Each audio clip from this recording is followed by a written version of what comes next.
Okay, good afternoon and happy New Year. June na pa tayo, June, January 2021. So, reminding lang, your final exam will be on last week of January, which is January 27, 28, and 29. Matatapos po natin today ang Module 5, which is also part of your final exam. So, the coverage of your final exam is Module 4, 5, and 6. So, by next Tuesday, i-discuss ko yung Module 6 and it will, matatapos din yun siya by within the 1 hour and 30 minutes yung Module 6. So, for Module 5, even though meron siyang dalawang unit, but still, I'm going to give you only one activity for this Module 5, and so for the Module 6, one activity.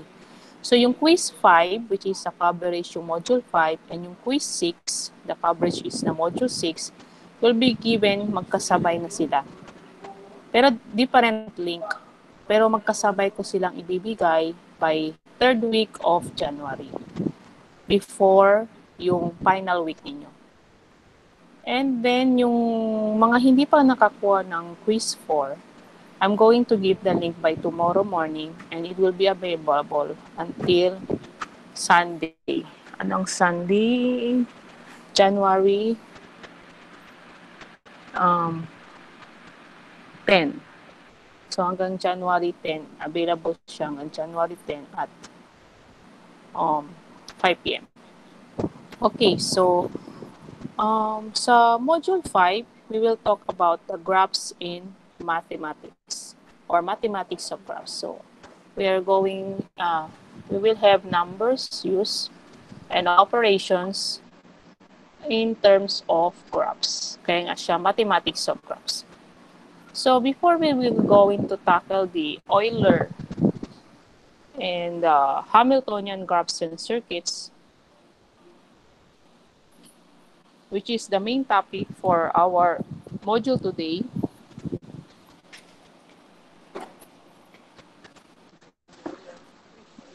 actually may ibibigay din pala ako by Thursday.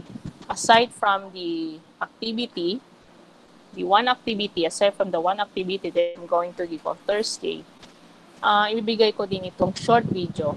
So, bale, it will give you more idea on the Euler and Hamiltonian paths and circuits. So, ito ay, ang pagbasa niyan ay the Euler, kundi Euler, oil.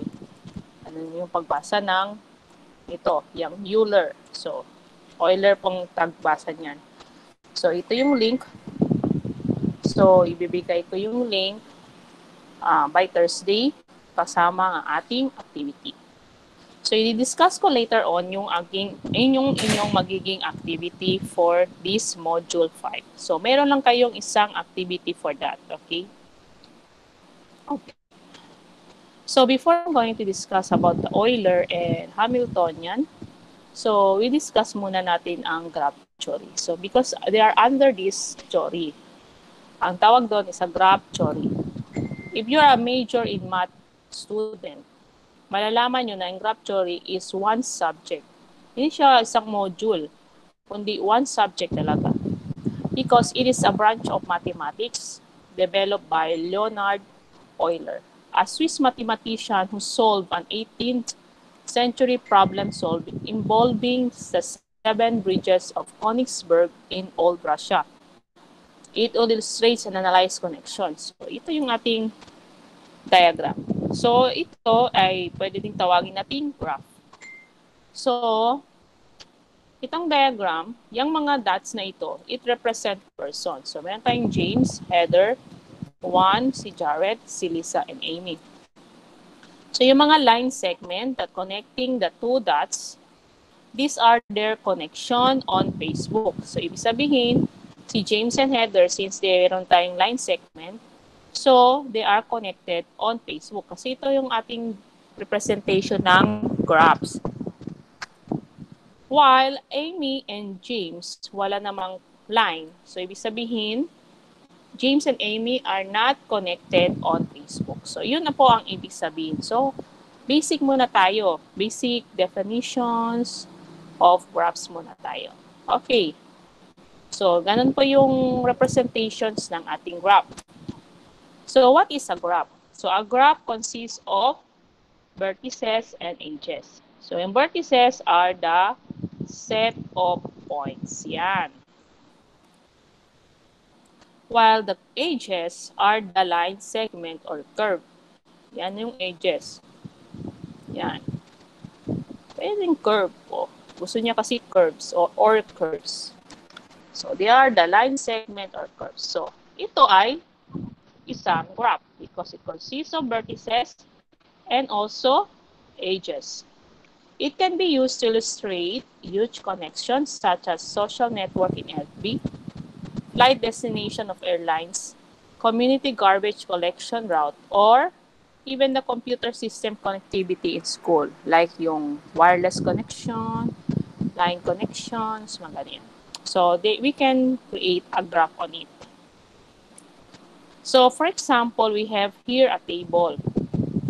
So, this table represents the 5 students. So, we have Matt, Amber, Oscar, Laura, and Kyla. So, ano tong X? Aljan, yes, Repail, okay, nakamit na. Okay, so ano tong X? So, X indicates that the 2 students participate in the same group this semester. So, in this X, ito yung magiging batayan natin on how to draw a graph. So, paano magiging graph?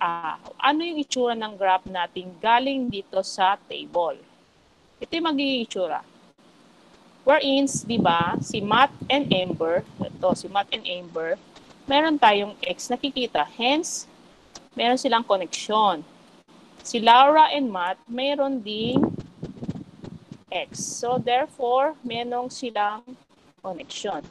However, si Matt and Kyla ay wala. Yan natin, Matt and Kyla.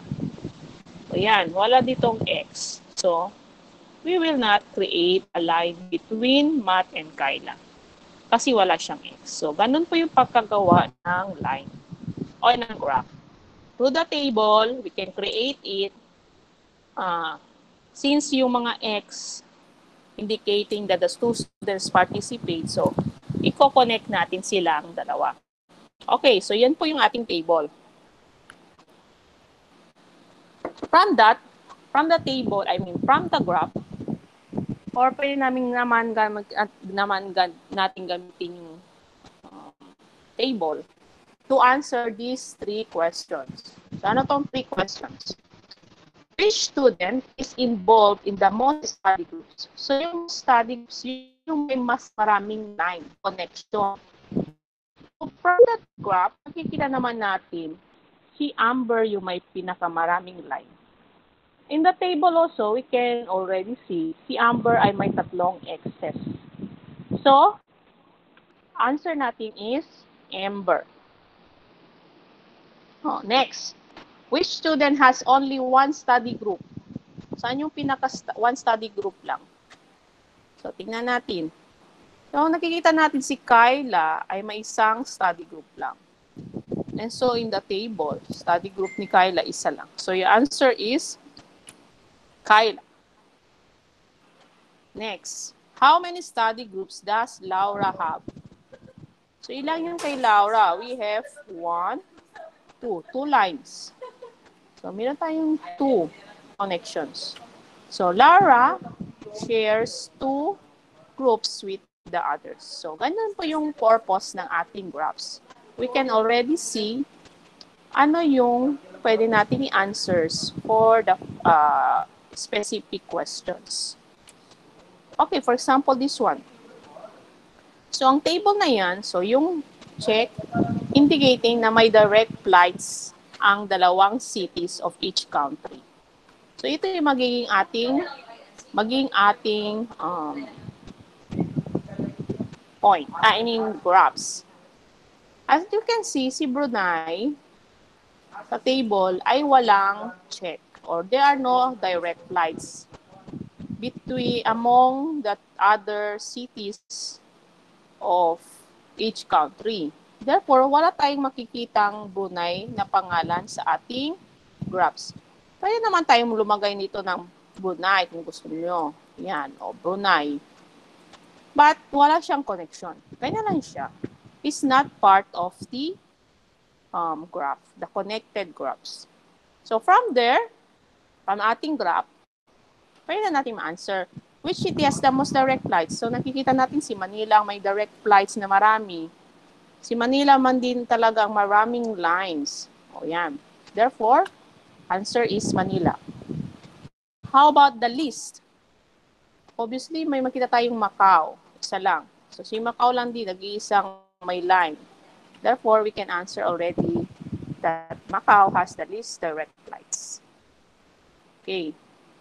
So, yun po yung ating example or basic example for the graphs.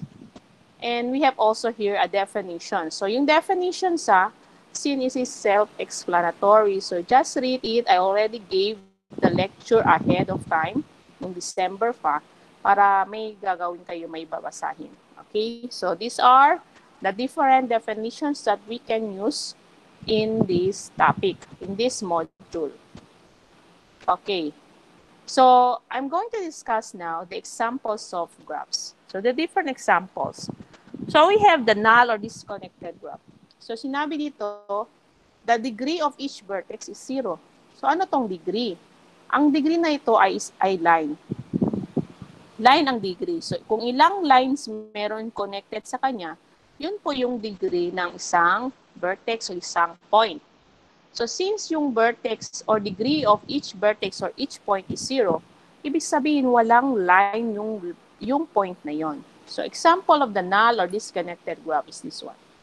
So, we have 4 or the 5 vertices or points, pero walang line. So, wala silang degree. Hence, it is a null or disconnected graph. Ano naman yung graph with a loop? Ito yan. Ito yung graph na may loop. Ito po yung loop. Sabihin, nag-connect lang siya sa sarili niya. Meron siyang line connecting to itself. Kaya tinawag siyang loop. Yung graph that is not connected. Ayan. These are graphs that is not connected. Bakit? Meron tayong graph 1 and graph 2. Itong dalawang graph are not connected. Unlike, anong difference nila? Ito, dalawang graph hindi connected. Kasi kung connected yan, meron tayong line dito. O para ma-connect siya. Hindi siya disconnected graph naman. Kasi ang disconnected, wala ka talagang makikitang line. Dito, may makita kang line. Yan yung mga line. That is why, it is a graph that is not connected lang. Hindi siya disconnected graph. Okay. So, meron din tayong ito. Graph with multiple edges. Ano naman yung graph with multiple edges? Ito yung definition. So, yung graph yung multiple edges, example ito, letter A. Multiple yung edges niya kasi marami siyang line connecting A yan. 1, 2, 3. And so, with the B, itong B, marami siyang line na connected sa B. Kaya nga, it is a graph with multiple edges. Kahit saan-saan, may maraming edges po siya. How about yung equivalent graphs? Yan, tawag silang equivalent graphs. Ito daw ay equivalent graphs. Itong tatlo. Ito naman ay equivalent graphs. Yan. Bakit magka-equivalent or equal yung graphs na yan? Okay, for example, kahit magkaiba yung kanilang itsura, tingnan nyo, these two, iba yung itsura nila. Pero, they are equivalent. How come they are equivalent? Paano natin malaman kung equivalent yan? So, we have letter E is connected to D, E connected to D, check.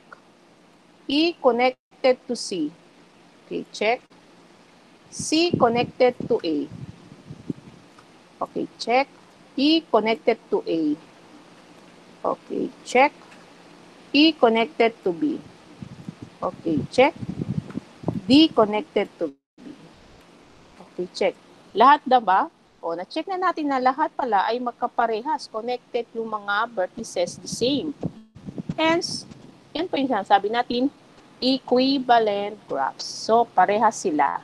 Parehas ang kanilang vertices na connecting each other. Okay, so last one is the complete graphs. So it is a connected graph. Connected graph siya wherein every possible edge is drawn between vertices. Oh, yan. Bakit connected graph yan? So ito, obviously naman ito. Ito na tayo. Diretso tayo sa 3 vertices.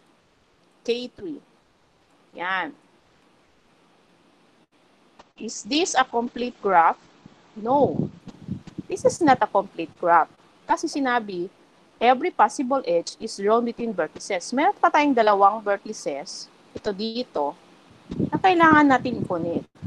Therefore, this time, it is complete graphs. How about this one? To? Pupunta tayo sa 4 vertices.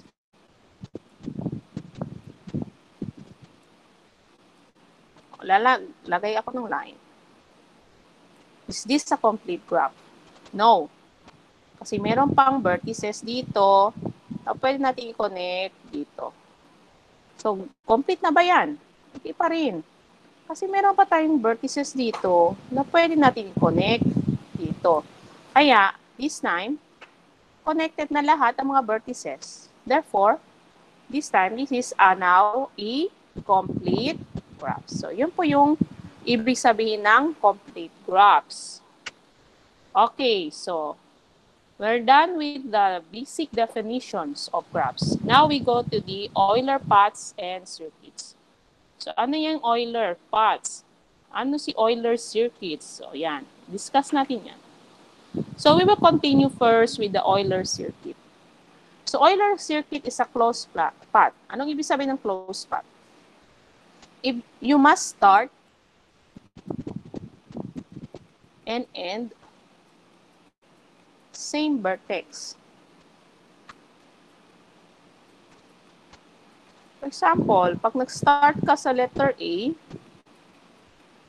dapat mag-end ka sa letter A. Ganon.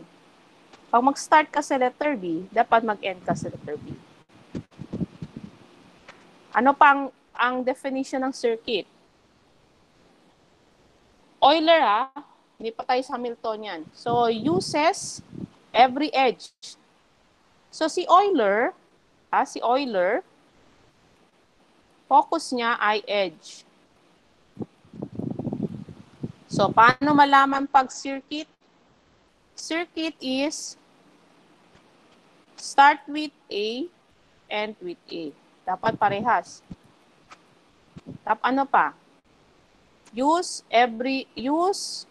all edge. Ano pa meron? Never uses the same edge twice. Once lang. Once. Erase natin.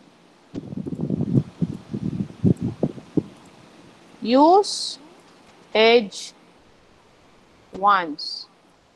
So, ito po yung Euler. So, Euler focus on edge. So, pag circuit siya, so circuit to circuit, start with A, end with A. Kung start ka sa B, end with B. Use all edge, pero once lang. Yan, once lang.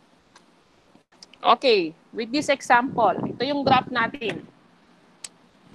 Sinabi, ito daw ay isang Euler circuit. So, titingnan natin. We end at B. We start at B, end at B. Okay, check. Check yung number 1. Okay, titingnan natin. So, B to D to F, G, H, E, C, B, A, D, G, E, P. Okay. Ginamit ba natin ang lahat ng edge o yung lahat ng line? Yes. Isang beses lang ba ginamit natin? Meron ba tayong makitang double ang paggamit natin? Wala naman. Isang line lang ang ginamit. Okay, check. Therefore, this is an Euler circuit. Ngayon, how about ito? Yan. So, we start at A, end at A. Check. Okay, titingnan natin. Erase ko muna. Titingnan natin kung circuit siya. A, B, C, E, H, G, E, P, A. Ayan. Ginamit ba lahat ng lines? No. Meron tayong lines dito. Diyan, diyan, yan, yan. Na hindi ginamit. Once lang ba ginamit? Meron tayong twice na ginamit. Ito dito, si A and B. Therefore, this is not an Euler circuit. Okay, erase.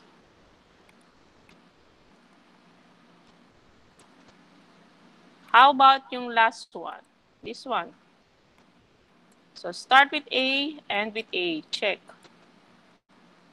A, B, C, E, H, G, F, B, A, B. O, dalawang beses na. So, automatic na X na to. Hindi na to pwede. Kasi isang criteria lang magamit natin. Hindi na siya Euler circuit. Dapat, once lang gamitin ang line, lahat ng line ay gamitin, at mag-start and end ka sa the same point or vertex. Yun ang definition ng Euler circuit. Okay, so we have an Eulerian graph theorem. Sinabi dito, Eulerian yan, pag yung every vertex of the graph is of even degree. So, titingnan natin. Is this an Eulerian? Ito yung first. So, I'm going to change the color. So, ito yung first. Is this an Eulerian? The answer is no. Why? Meron tayong vertex D. 1, 2, 3. Tatlo ang kanyang degree. And also with the C. 1, 2, 3. So, tatlong degree din. Therefore, this is not an Euler circuit. This is not an Eulerian. Pag hindi siya Eulerian, automatic, walang Euler circuit. So, wala tayong makikitang Euler circuit. So, ganun lang yun. Next. Degree of each vertices is 4. Therefore, it's an Eulerian. Pag Eulerian, merong Eulerian circuit. And ito daw. So, tingnan na, ang gagawin ko is I'm not going to check if this path is an Eulerian circuit. I'm going to check na lang is, kasi diniscuss ko naman paano kunin yung Eulerian circuit. So, i-discuss ko na lang if ilang vertices, lahat ng, ilang degree, lahat meron ang vertices. So, meron tayo 1, 2, 3, 4. Yung B, 1, 2, 3, 4. Yung C, 1, 2, 3, 4. So, lahat sila ay may 4 na vertices. So, same with this one. We have 1, 2, 1, 2, 1, 2, 1, 2. Lahat naman ay of 2 degree and 2 is an even number. Therefore, it is an Eulerian. Hence, meron siyang Eulerian circuit. So, ganun yun. Pag Eulerian siya, automatic may Eulerian or Euler circuit. So, pag may circuit, meron tayong path. What is a path? A path is uses every edge in a graph exactly once. So, ibig sabihin, di ba yung circuit natin, sinabi ko, start with A, end with A. Use edge once. Use all edges. So, ito yung circuit. Yung path, ito lang. So, ibig sabihin, si C-path is just a part of circuit or a subset of circuit. Pag nag-start ka dito, automatic circuit yan. Pero pag hindi ito kasama, ito lang. That is only a path. So, how will you know that it's a path? Okay, in this graph, we will determine first pag mayroong tayong Eulerian circuit. So, how to determine if there is an Eulerian circuit? Pag Eulerian siya. So, ang Eulerian, dapat lahat ng kanilang degree is of even number. However, yung vertex A, 1, 2, 3. Merong tatlo, which is an odd, and so with J. Therefore, this graph is not an Euler. Pero, meron tayong makikitang Euler path. I mean, this path is not an Eulerian, hence wala siyang circuit, pero merong siyang path. Ano yung path na nakita natin? Ito daw. Ito yung path. Tingnan natin kung ginamit niya ba ang lahat ng H at ginamit niya ba yung H once lang. So, tingnan natin ha. A, B, C, D, E, F, G, H, I, J, D, G,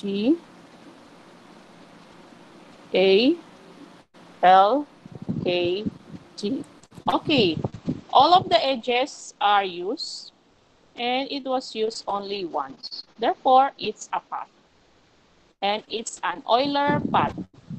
Pero lang Euler circuit since it's not an Eulerian graph.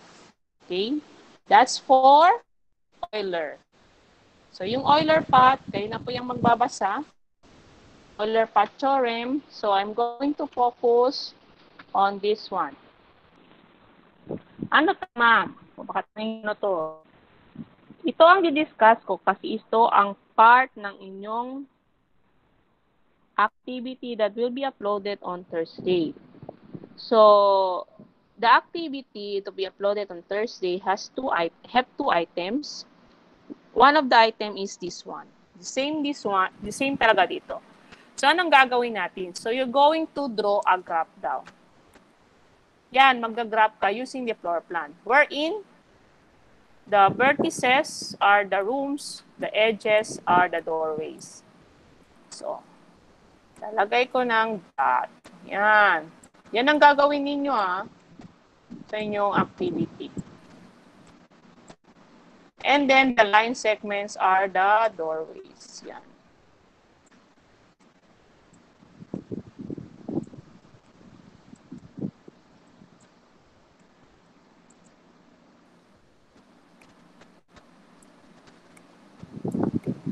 So, magiging ganyan yung ating graphs. So, anong kailangan ko? So, picturean niyo ang ginawa ninyo sa papel or anything, notebook or clean scratch paper. So, ang kailangan ko tingnan is this one. Ito gawin niyo and so with this one. Yung wala ng line. Inalis nyo yung line at naiwan na ito. Yan. Ngayon, sinabi, is it possible to take a stroll that passes through every doorway without going through the same doorway twice? So, ibig sabihin, gagawa ka ng Euler. It's either Euler path or Euler circuit. So, ito yon, gagawa ka muna ng path. Kung may makita kang circuit, ito yon. So, ang ginawa ko is, may nakita akong path, pero hindi siya circuit. So, therefore, sasabihin nyo, may nakita kang Euler path. So, this is the Euler path. Tapos sasabihin nyo, if so, does it matter whether we return to starting point? There is no circuit. So, hence, it doesn't matter whether we return to the starting point. Ano lang. So, paano natin malaman kung mayroong circuit? Using an Euler theorem. So, ano yung Eulerian theorem? Pag Eulerian theorem, merong vertices na add ang degree, automatic walang circuit. Okay? Yun lang gagamitin natin pang answer sa ating activity. Okay? So, this is the one activity na ibibigay ko. Yung isang activity, i-discuss ko yun later ngayon. Under yun siya sa Hamiltonian Euler and paths. Yan. Euler and paths, Hamiltonian paths and circuits. So si Euler, meron siyang paths, meron siyang circuits. Si Hamiltonian naman, meron din siyang paths and circuits. So anong difference nilang dalawa, si Hamiltonian and si Euler? Ayan. O, basahin niyo muna kasi kuha muna ako ng tubig.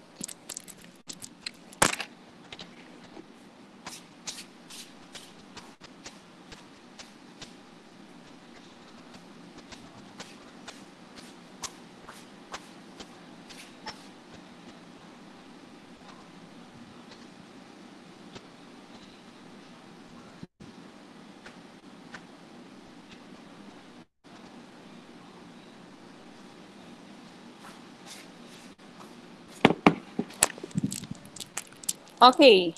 So, nakita nyo na, binasa nyo na. So, ang difference ng dalawa is, si Euler, edge, o yung line. Si Hamiltonian is vertex, o yung point. So, the same lang kanilang description. Pag yung kanina si Euler, dapat isang line lang gamitin, isang line lang gamitin at lahat ng line ay gagamitin. Pero yung Hamiltonian, isang point lang ang gagamitin, lahat ng points ay dadaanan or gagamitin pero isang beses lang. So, point na ito dito. Yung Euler ay line. Yung Hamiltonian, point. So, yung path and circuit, so alam na natin, pag circuit, mag-end, kung ano yung end, ano yung starting point mo, doon ka rin mag-end. Ganon.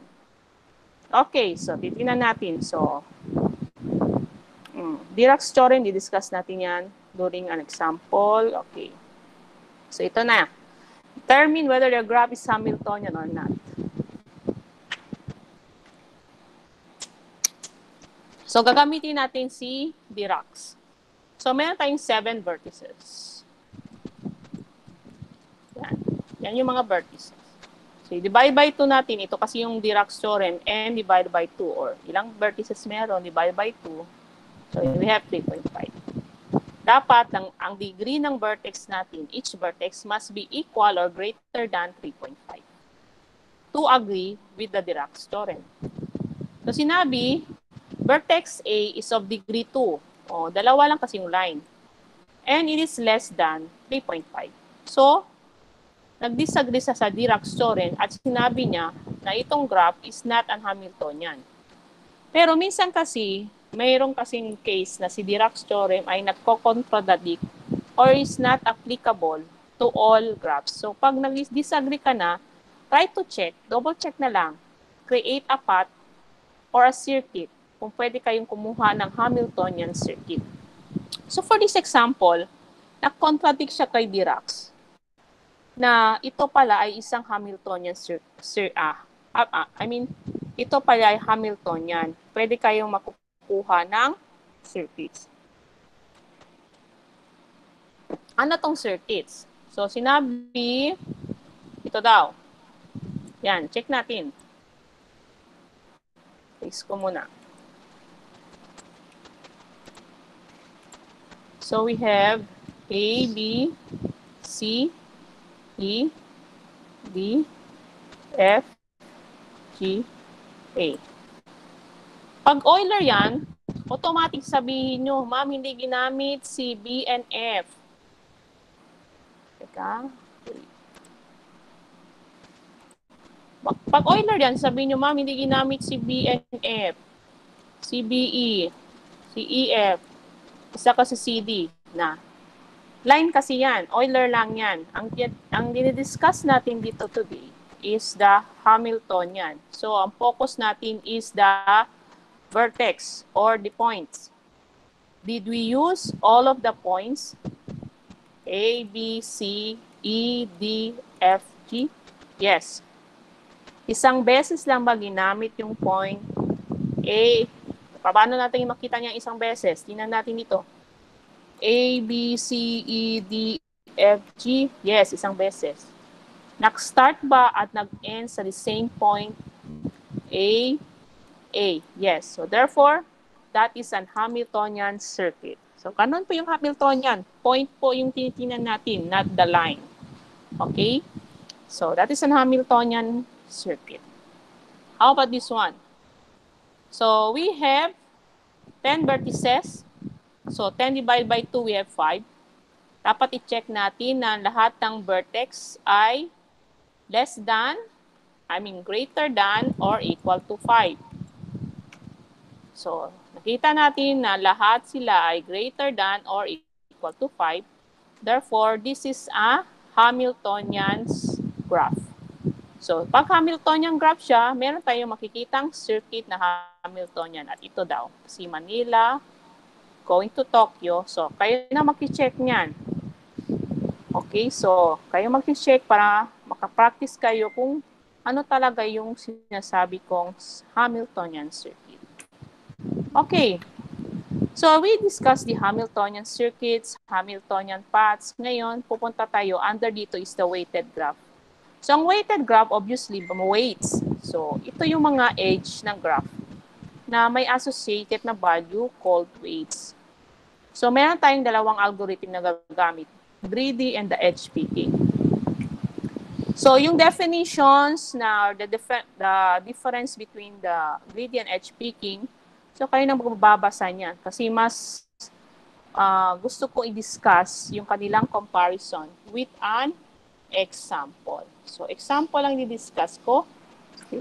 Okay, ito yung ating magiging first item na activity ninyo.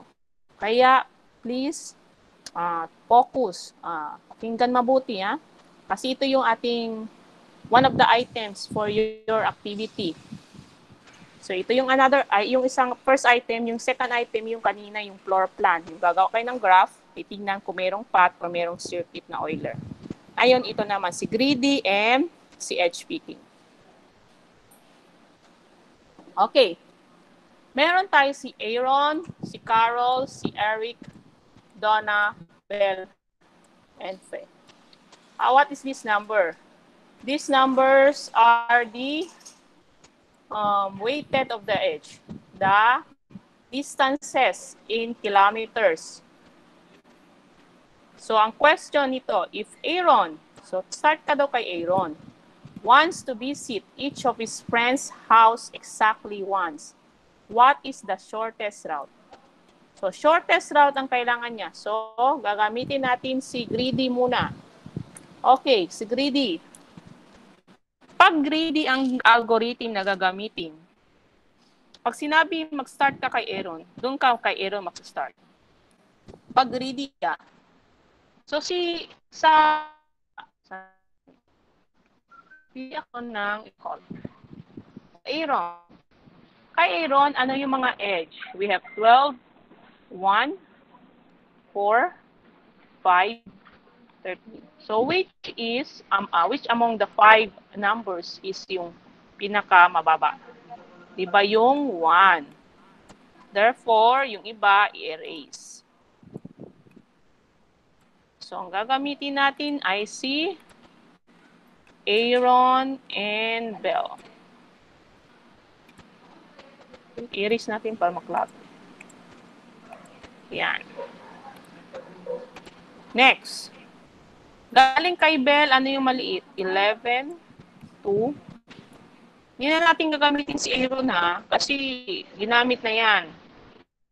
11, 2, 15, and 10. Which is next? Obvious naman yung 2 at punta kay Carol. Okay. Yung iba. Okay, next. Galing kay Carol, we have 13, 7, 3, and so obviously, select si 3.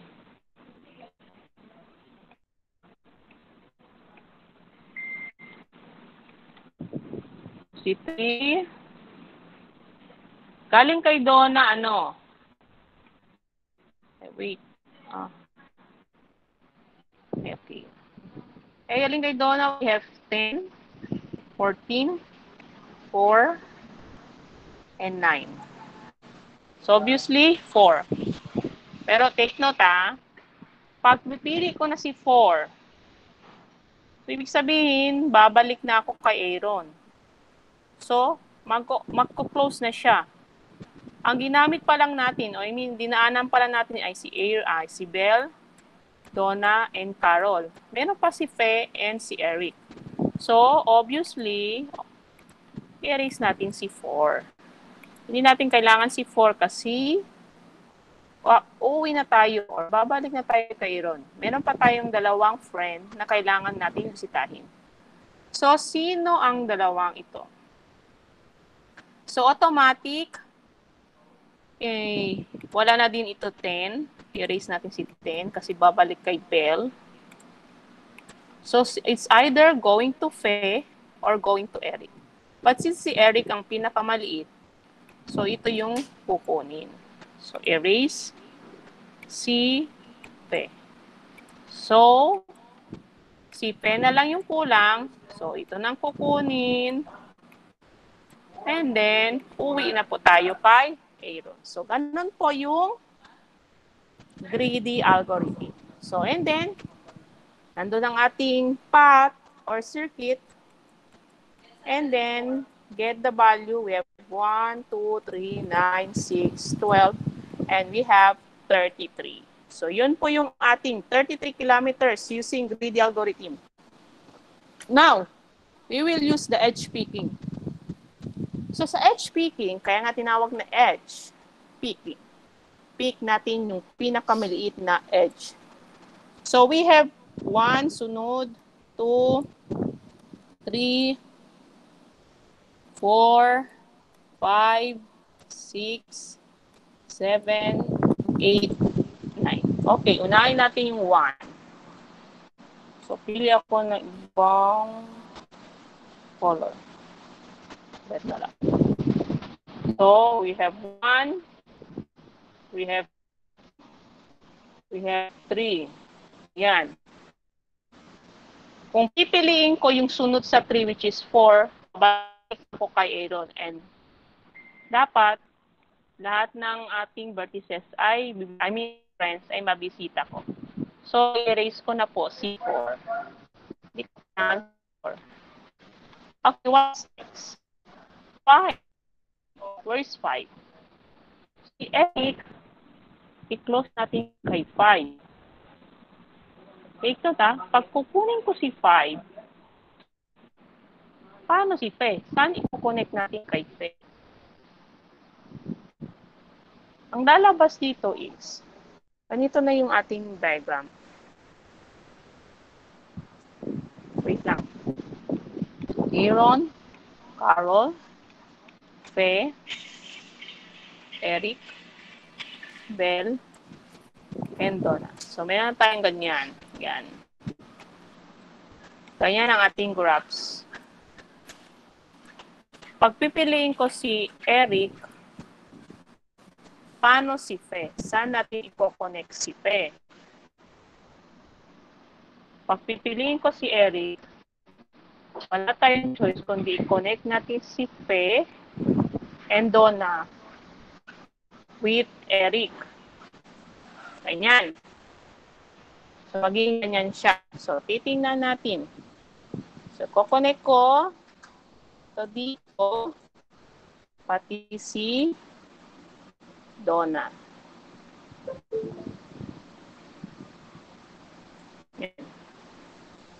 Ganyan yung paggawa ng HPT. Okay, ngayon, ano na yung mga pinili natin? Erase. So, hindi natin nakuha ito. Ito din. So, ito. Ngayon, i-add natin. So, have Aaron. Ma'am, baka tanongin nyo, bakit ako nag-start kay Aaron? Kasi, sinabi dito is Aaron 1. So, nag-edge picking tayo. Pag mag-start tayo gumawa ng circuit na, Aaron tayo mag-start. So, we have Aaron, then Belle, yan.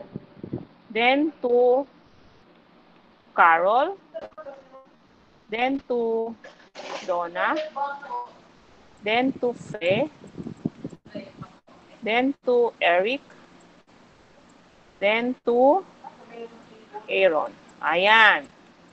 Ano mga value natin meron? Meron tayong 1 plus 2 plus 3 plus ay, wait nakuha natin si 14. Yan.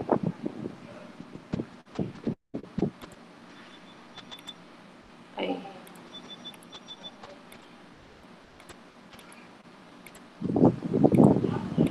Plus 14 plus 6 plus 5. O, tingnan natin. Pag i-add natin yan, ilan kilometers lahat?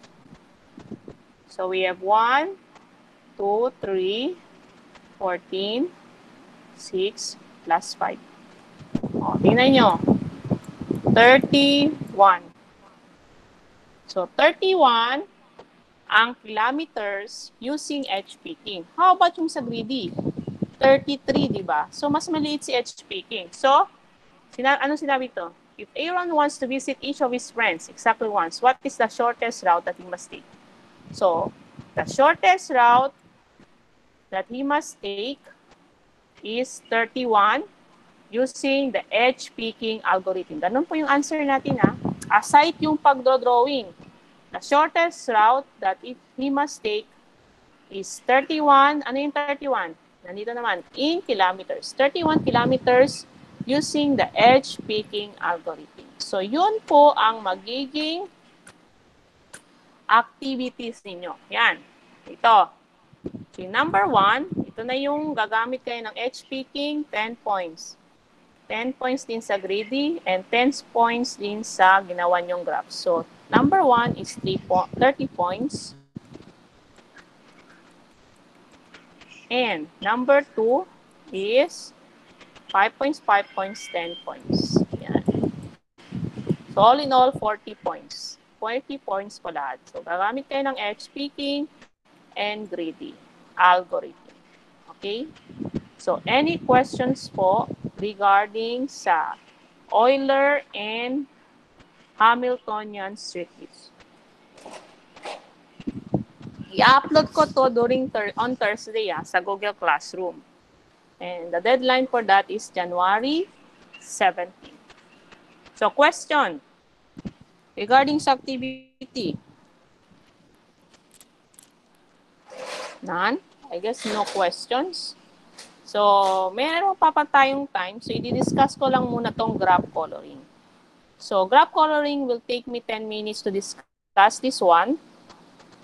So, sa graph coloring, wala po tayong activity dito. Pero, graph coloring will be part of your quiz number 5. Okay. So, in graph coloring, it will determine the minimum number of distinct colors to be used so that each vertex of a graph is colored, such that no two adjacent vertices have the same color. Yun po yung purpose ng graph coloring. So, please read the planar graph and the chromatic number. So, ano yung definition ng planar graph and chromatic? So, you need to understand the planar and the chromatic number. So, kasi yung sa quiz ko, which is a multiple choice type of quiz, depende pa kung meron mang fill in the blanks. So, yung chromatic number, titingnan nyo mabuti kung ano yung definition niya. Kasi from the definition, I will not determine if you're understanding. So, may mga analysis kayo malalaman kung how many chromatic number, blah, blah, blah, ganyan. So, just read and understand the definition of this one. Okay? So, for example, po-focus ako sa graph coloring theorem. How will you graph yung ito? Wherein, wala kayong sample kung green na ito, hindi pwede green din ito at saka ito kasi adjacent sila. Dapat green to, maging yellow dito, ganyan. So, ilang colors ang gagamitin ko? At saka, paano yan? So, ilang colors, mga ganyan. So, in determining this, we're going to use the graph coloring theorem. So, ano yung graph coloring theorem? So, first, we're going to represent each barangay. Yan, ganyan. So, nag-represent na tayo ng barangay ng letters. And then, from the letters, we create a vertex and a line. So, paano ito ginawa? So, nagsulat ako ng A, S, G, B, J, I. So, paano to may mga lines? So, yung lines na yan, for example, si A pati si H are sharing the same boundary, di ba? Sandali lang ah.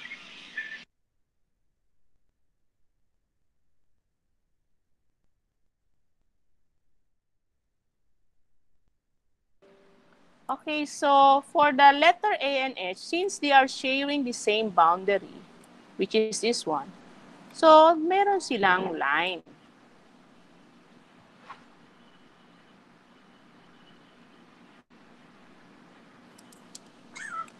Yung H and G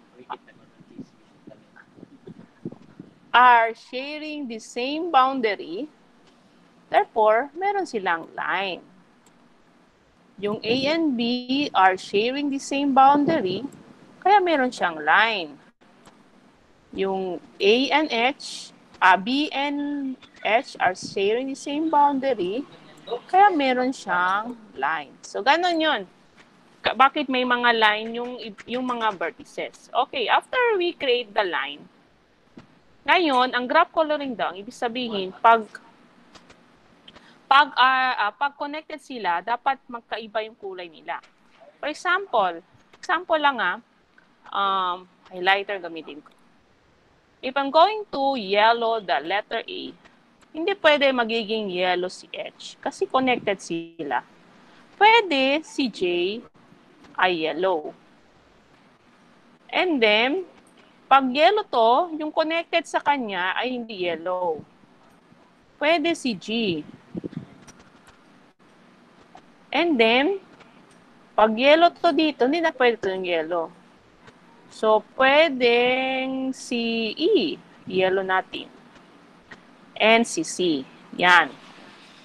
Wala siyang mga iba't iba, connected or kapitbahay niya, magkaparehas na kulay.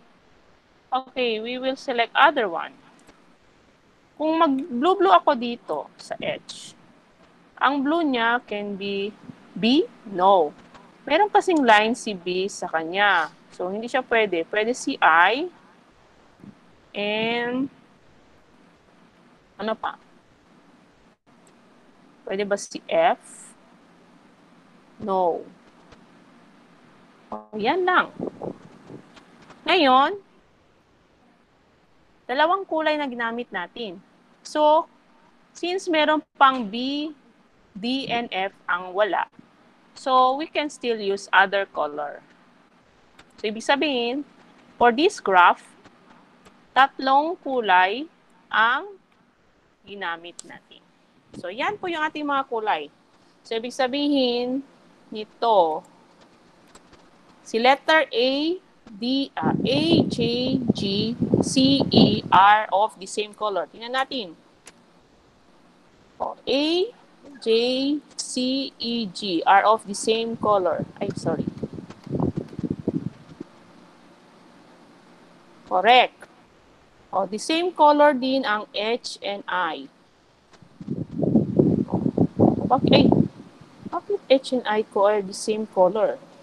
Doon, makikita natin na mali na pala. Bakit to? Aha, may connection, may error. Wait lang So, nalimutan ko maglagay ng line. Si H and I are may line. No, tingnan nyo. They are sharing the same boundary. Dapat may line siya dyan. Hence, they are not of the same color. Wait Si J and D. Okay, yan. May color. So, ibig sabihin, ano ikukulay natin ngayon?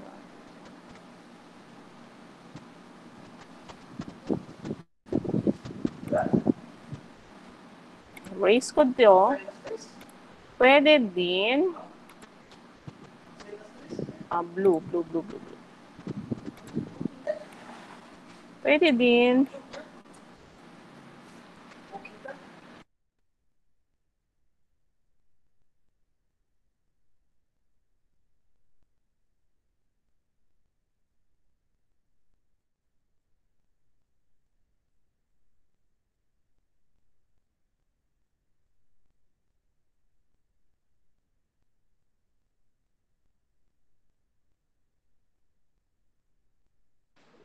okay, so ito pwede nating i-combine.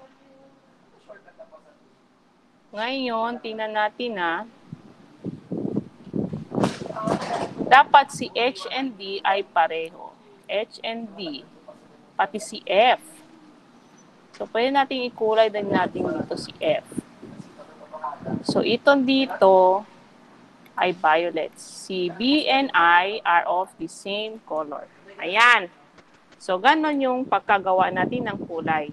So, minsan, nalimutan ko kasi lagay dito, yung H and I are of the same boundary. So, hindi pwede pala si H and I ay parehas ng kulay. So, we have B and I of the same color. Yan natin B and I. Yung H, D, and F are of the same color. So, check na po tayo dyan. So, ganun po yung ang theorem ng graph coloring. So, hindi natin pwede i-diretso ikulay-kulay dito kasi minsan nagkakamali tayo. Much better kasi siya, i-graph natin para makita talaga natin kung sino yung mga vertices ang hindi dapat, na connected na hindi dapat magkaparehas ang kulay. So, that is the graph coloring. So, discuss the trees. So, yung trees na ito na yung ating last topic, trees. So, ano yung trees?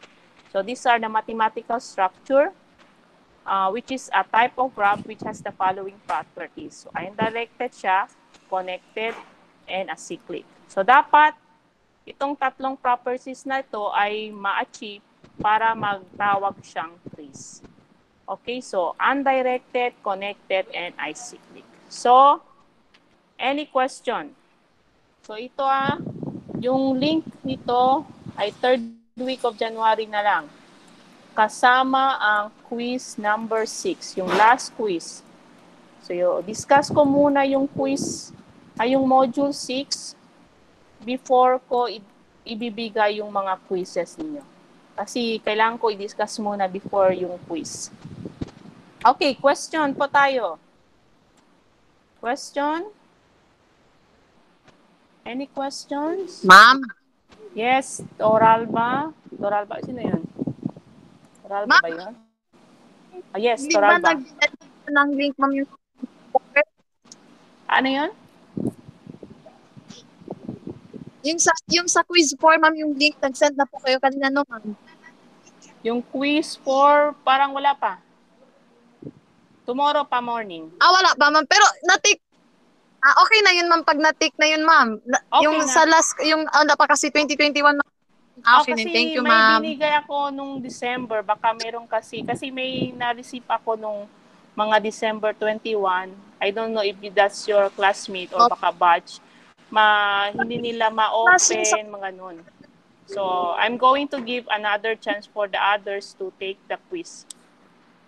Yes? Yes, ma'am. Katulad sa akin, ma'am. Okay, so I'm going to give the link of the quiz for tomorrow morning. Okay, ma'am. Okay, see. Okay. Yes. Yes, Toral ba yun? Wala, ma'am. Okay na, ma'am. Okay na. Okay, so, ganito Okay. yung quiz 5 and 6, ibibigay ko. So, by 3rd week. And then, meron din akong ibibigay for you to read in advance. So, it's recap for module 5, for module 4, 5, and 6. So, yung a tip, so yung mga quizzes, so by 3rd week, yung mga quiz, kasi ibibigay ko yung quiz 5 and 6, no? And then after that, after ng quiz 5 and 6, so i-close ko yun, i-check, and then before yung final exam ninyo, you review the quiz 4, 5, and 6 kasi i-open ko yung answer key. So, ibig sabihin, may item doon sa mga quizzes ninyo na kukunin ko ulit as part of the items in your final exam. So, meron doon na lalabas yung mga answer key sa quizzes na pwede nating i-review. Okay? So, and then, pag na-open na yung final exam, i-close ko yung answer key na hindi nyo na pwede yung i-review. Okay na tayo? Okay, so, if no more questions regarding sa activities din, please open your camera for my, ano yan? Tawag dyan, documentation. Wait lang. Okay, so, 1, 2, 3, 4, 5. Okay, smile kayo. 1, 2, 3, 4, 5. Smile. Okay, so no more questions. See you guys again on Tuesday. Tuesday is our last lecture, last Google Meetup. So, ibig sabihin, synchronous na lang, asynchronous na lang lahat.